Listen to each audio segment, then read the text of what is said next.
Hello नमस्कार दोस्त welcome back to my channel. आज आम कथा पातिम गोलाप फुलर किछुमान औषधि गुण। एक नम्बरते चकु रंगा पड़ा रोगत 3 पाह फुल परिष्कार कर धुई एकाप पानीत किछु समय তিয়াई राखि तात 1 चामच हालधि गुड़ी मिहल करी भालदरे मिश्रणটো तैयार करी लई 2-3 टोपाल चकुत দিব पारि। तेतिया चकु रंगा पड़ा रोगটো নোহোৱা হয় বা নাইকিয়া হয়। 2 নম্বৰতে আমি পেটত গেছ জমা হৈ আমাৰ শৌচ কঠিন হলে 4-5টা গোলাপ ফুলৰ পাহি পিহি খাব লাগে, তেতিয়া আমাৰ এইটোৰ পৰা উপশম পোৱা যায়। তাৰ পিছত মূৰ কামৰণি গোলাপ ফুলৰ পাহিৰ ৰস উলিয়াই 3-4 টোপালকৈ নাকৰ বিন্ধাত দিব লাগে, তেতিয়া মূৰৰ কামৰণি নোহোৱা হয়। আহাৰ হজম হোৱাত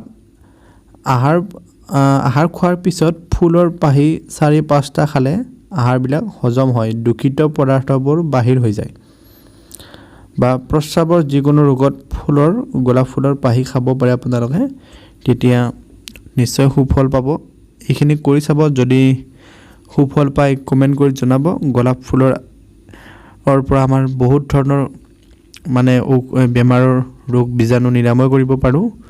আগলৈ বিভিন্ন ধৰণৰ ৰোগৰ বীজাণু নিৰাময় কৰাৰ বাবে আপোনালোকক বিভিন্ন এনেকুৱা ভিডিঅ' দিবলৈ চেষ্টা কৰি যাম। আজিলৈ বাই বাই।